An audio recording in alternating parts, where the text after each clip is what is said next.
Inertia and REPA jointly present Professor Iyer's talk show, Future of Energy, India Vision 2022. India's first talk show on energy and power. Co-partners MTU On-Site Energy and BS Group, Associate Partner BHEL. Supported by Jindal Power Limited and Patel Engineering Limited. Segment Partner Green Brilliance Energy, a Falcon Media production. Welcome you back to the show, Future of Energy, India Vision 2022, the Inertia show on Z Business. With me today, again back on a great subject called quality and reliability of power, which is very critical for both the consumer and also for the utilities and also for the country. I have with me Mr. Anil Razdan, former Secretary Power, Government of India, to again enlighten us on this issue and start the discussion. We also have Dr. Hridesh Khanna, the Director of Business Development and Strategy for MTU On-Site Energy Germany. We have on my right Sri Ravi Kumar, the former Managing Director and Chairman of BHEL, and also a very eminent personality in the power sector today heading the Abhijit Group. We have Mr. Nimish Patel, the Director on board of Patel Engineering Limited, a very strong hydropower and also in the upcoming power company in the country for all the other segments as well.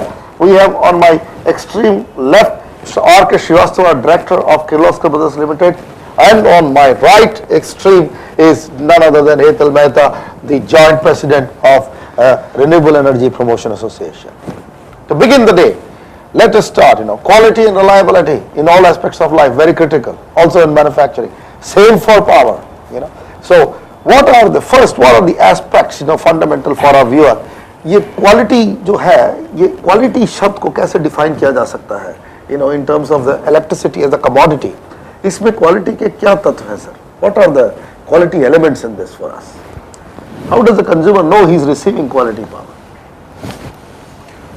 I think, essentially there are four ingredients of power. One is quantity, quality, reliability, and I think the fourth is affordability.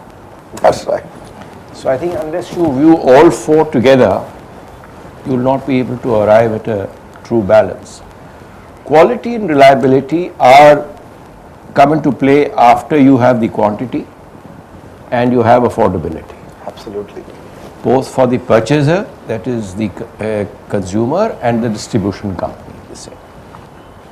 Quality of power means that essentially that you are getting your power at the required voltage level which you have prescribed, and the frequency also in our system we have prescribed at 50 hertz. That's right. So if you have these two elements in proper position with very little deviation, or what we call technically as excursions, That's right. then you have good quality power. But reliable is, yes, if something fails in the system behind you which was supplying power to you, can a fallback system come and take over that system so that the consumer at the other end continues to get power in all situations and circumstances at the desired or prescribed level? My fundamental point coming at that is, are we really going there? Is the consumer or the buyer, let us say agricultural, industrial, or all spectrum, receiving the right quality of power? Yeah, I think we should divide it into three areas. One is the voltage, as our Mr. Razdan Saab has told. The voltage level, if it goes up, or if you have a single phasing or anything, so you have a complete short circuit and you have a problem. So first is, the reliability of the amplitude of the voltage what you are receiving. It should be within plus minus 5%, so that 220 volts whatever you are getting, it should be, if it is 415 three-phase power, then it will not spoil the equipments. So nowadays you see everywhere voltage regulators are being sold as almost it is that the voltage is supposed to vary, but in reality it should not vary. That's one thing. The second thing, after the ABT regime, you find I visited at least 15 to 20 power stations. It is more or less at 49.5 to 50.5. Earlier we used to have 48 and all that. That's not that. The third thing is the sinusoidal waveform what we are getting.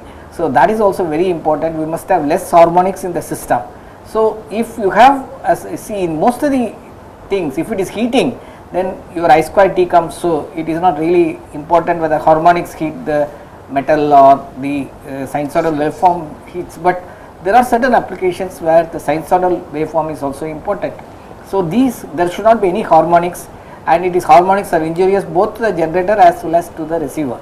Then nowadays if you see most of the places the inverter is already there, so or the DG set is already there. So if people won't mind to give a slightly higher price, if you can dispense with all these things and if you can give 24/7 power supply. So even if it is little costly, I don't think the urban consumers will be hesitant to pay a higher tariff. These are the three things as far as the receiver is concerned. As far as the generator is concerned, the fault transmission is concerned, the fault level, and also recently we have seen that the quality gets affected by even the snow which is getting accumulated in the conductors, and if dust comes there is a corona effect and it gets a discharge. So transmission is also important. The generation you must have this one, and industries which have lagging power factor, they must put capacitor banks so that you don't unnecessarily load the system with reactive power, and these are the things I would advise as far as the reliability and quality of power is concerned. See, taking this argument further, there is one great idea. The harmonics coming from industry has almost been like the electronic pollution for my reader. It is like ये प्रदूषण है, ये electronic प्रदूषण है. तो इस electronic प्रदूषण के लिए there are solution, like instead of passive filters, the idea was active harmonic filter. We had a good seminar in Gujarat for a couple of utilities and they were ready. So is there a dearth of manufacturers, Khanna Sahab, that a country like India, which badly probably needs this type of a thing? I think even a country with a lot of renewables like Germany may need this kind of a situation. So is it related to some kind of a lack of policy construct? Well, I don't know that about India, about the policy construct over here. But what I would say, adding to the quality, one has to look at the consumer and what kind of quality is he expecting from the provider in that sense. Right now we'll take a quick break and we'll return back to discuss with this eminent panel. Welcome back, and as we take up into this discussion from a perspective of a developer and industry man, how do you see quality of power? Do you feel adoption of technology to improve quality at the industry side is critical, or do you see the government itself should have safeguards from the beginning in the system? Can't always have look to government for any shortfalls in quality. The part of the responsibility is the developers, and they should and they will continue to stick to the norms. I think that's key in delivering quality power. So what you're effectively saying is, for example, if there are too many steel producers or caustic soda producers putting harmonics into the system, and they must put up the active harmonic filters to ensure that they don't disturb the grid. Yes, not only that, but I think the basic question is who is responsible for providing this quality power. You asked me whether it should be government or whether it should be the developer. Today the developers are a lot of the government companies are listed, so I think those lines are getting blurred as far as this issue goes. I think any developer should be responsible enough to provide what quality he is supposed to, whether it's a manufacturer, whether it is a developer. Everyone in there has a responsibility. Yeah, good. I just truncate that question. For example, the steel industry as a user, that exact question. So while there is a discipline, there are people who parallelly operate their equipment on the grid with high torque, industrial motors, induction furnaces, a lot of these stuff. So Srivastav sir, isn't it the responsibility of these operators to also not disturb the grid by putting technology on their side? Yeah, it is very important. Actually, forefront of technology, quality and reliability. These are all the three parameters required to be integrated. And when you are suppose starting the large motor, there can be a surge and there can be whole disturbance. But if you really design the whole system properly, the current taken will not be even double. Otherwise, it can be 5 to 6 times. So if you put a soft starter, the current will go down almost to 1.8 times, exactly. 1.5 times. So that is very important. Another thing is you have to see if all equipments are efficient and reliable and quality is good, you require the overall consumption. Even all auxiliary system in power plant which is taking about 8% power can go down to 6%. You can save 2% straight away. So, Mehta sir, in Gujarat state, the power quality is considered to be one of the finest. You know, I would say both industrial and rural consumer receive good quality of power, both in terms of voltage and frequency, and also reliable on a continuous basis. You know, what is the Gujarat trick?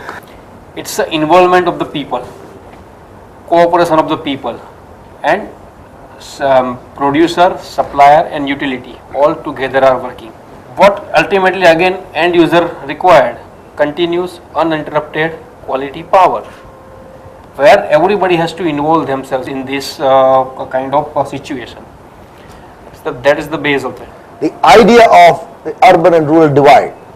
The figures tell us that for an Indian economy situation with the 182 gigawatts that we are talking about installed capacity and the generated factor, almost 75% of the consumption happens between the urban, industrial, commercial consumer, and 25% is consumed by the rural economy. Can this type of a model sustain? Because it also talks about a lack of economic involvement of the rural community. So what is your view, Razdan Saab, as you have seen so much of policy, you have been a veteran in that, and you've seen this country moving across and trying to alleviate poverty. Look, do you think that energy poverty itself is the fundamental aspect of elevation?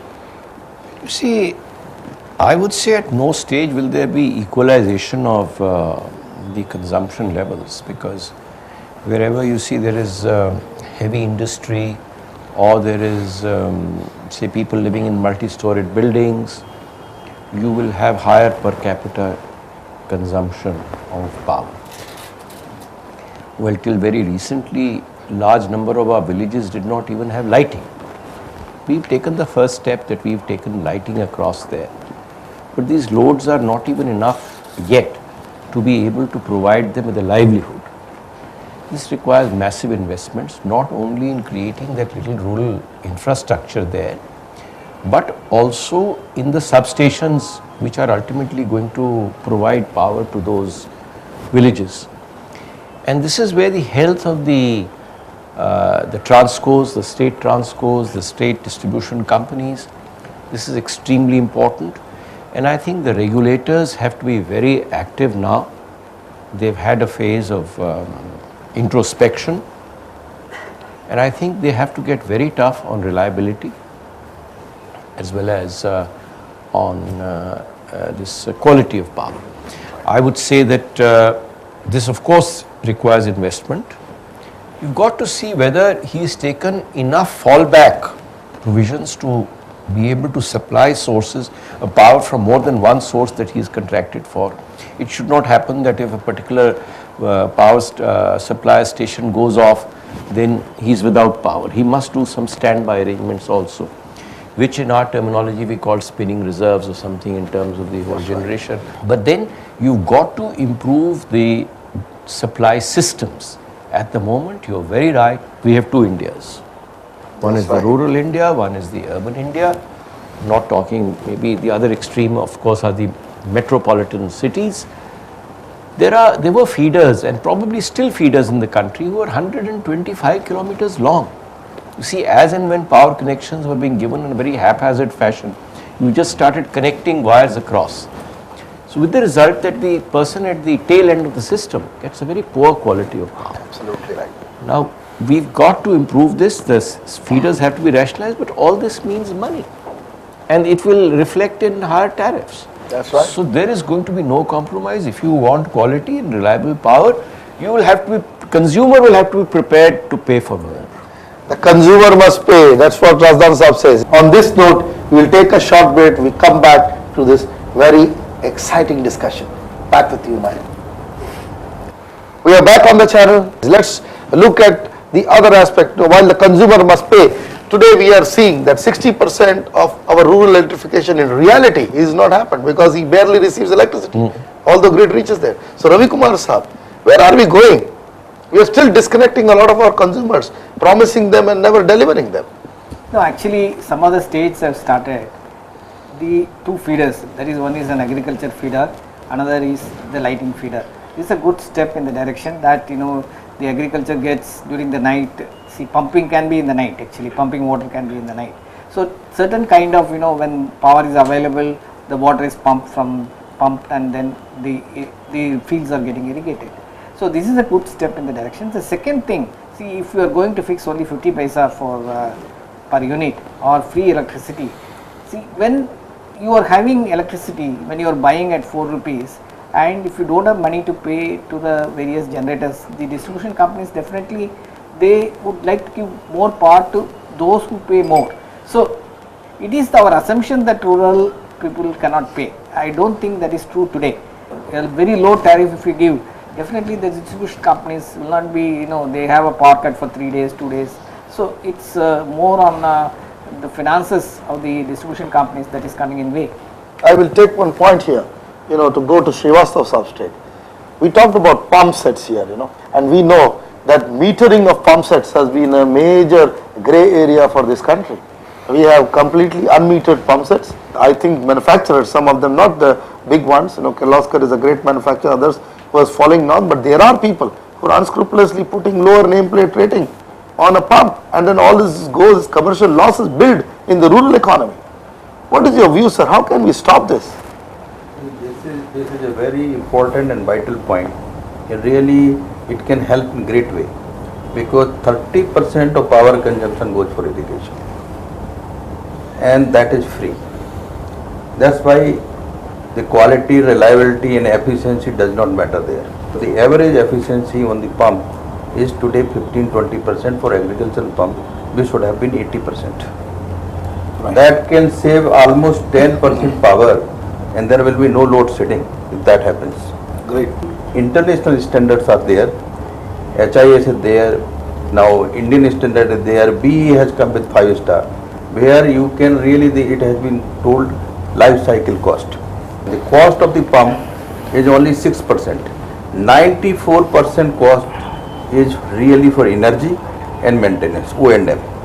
So you can understand the importance of energy and O&M compared to the initial cost. People go based on the initial cost. So if the government makes norms, this require only 5-star, even they are giving free, but pump has to be 5-star, even that can help in big way. Let me look at free power as a subject, Nimish bhai, do we really need free power here, or do we really need power at a reasonable cost? No, I think I fully agree with Mr. Razdan there, where all consumers must pay for their power. What Mr. Ravi Kumar also said, that to say today that rural consumers can't afford power is not entirely true. So the concepts of free power that are associated with power plants today have little to do with the consumers and more to do with the states and some of the resources that the state is giving up. But I think as a whole we need to slowly get away from free power. Gujarat का इसमें बड़ा अच्छा example है हेतल भाई, आप बताएंगे हमारे viewers को कि ये जो गुजरात ने जो पंपिंग स्कीम्स में जो सेव किया है, स्पेशली जिसमें इन्होंने मतलब चेक वाटर डैम डाले हैं 1.5 लाख, और इससे करीब 1000 मेगावाट की सेविंग हुई थी, and that resulted in the electrification of literally Baroda and Ahmedabad and even Surat. कि फ्री पावर इतनी जल्दी फार्मर को दिया जा रहा है, दिया तो जा रहा है, गुजरात में भी फ्री पावर है, लेकिन उस स्तर पे नहीं दिया जा रहा जिस स्तर पे बाकी देश में हो रहा है. तो आपका क्या कहना है इसमें?